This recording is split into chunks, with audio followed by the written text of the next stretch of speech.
How much do you have to humble yourself to be hanging on a cross? Let's talk about that. 5 minutes with Frankie. 5 minutes with Frankie.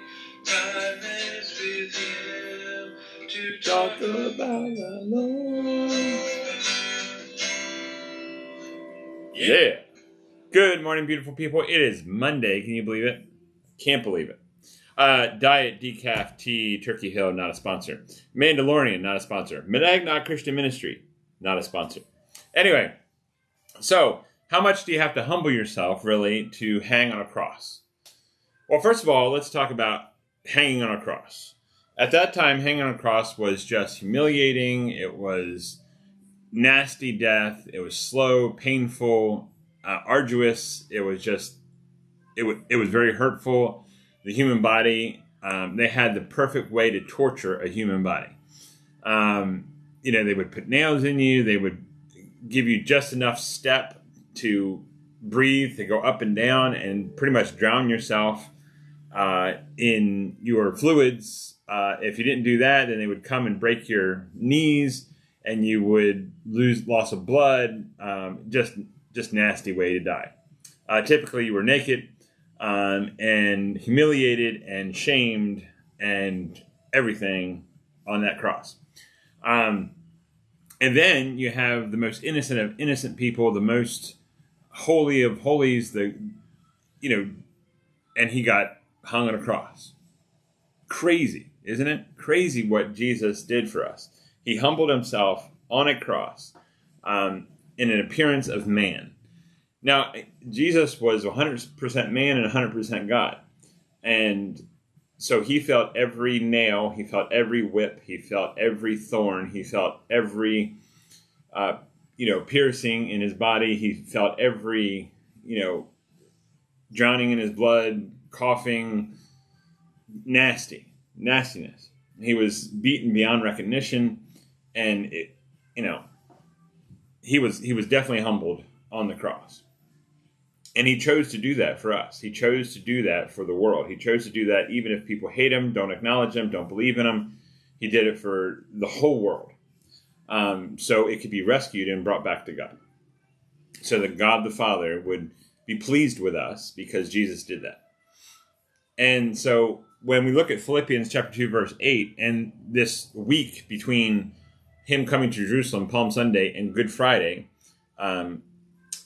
Good Friday service we have at 7 o'clock here at the church building in person. But anyway, from when he rode into Jerusalem till Good Friday, he knew what he was going to do. He knew the pain and he even asked God to take this away from me if it's your will. And it wasn't God's will. God's will said you have to be crushed for other people's iniquities, for other people's sins, for other people's shame and guilt and hurt and death and sin.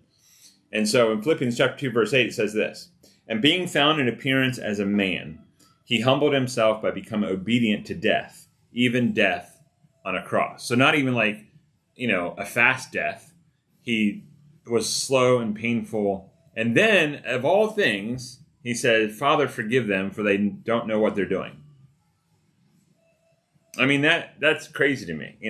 He, through all his pain and all his trial and all his people beating him up, spitting on him, crucifying on the cross, and he thought of us.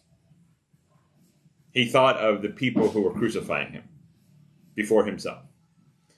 And then he gave up his spirit, and they didn't have to break any bones. That was prophesied all the way back in Isaiah, that his bones were not broken. He was taken down and put in a sepulcher or a tomb of rock inside of a mountain, and that's it. That was the end. At least everybody thought that was the end. And then the really cool thing is Easter came and he resurrected on the third day, and 500 or more people saw him afterwards.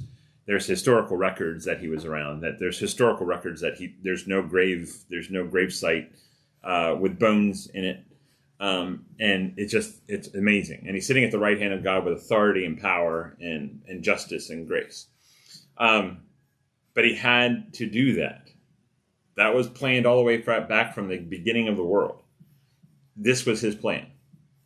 And so it humbles us as he was humbled on the cross. Because if somebody's going to be that humble to die on a cross and be beaten to death almost, I'm pretty sure we can be humbled and say, look, Jesus, you're more powerful. You're better.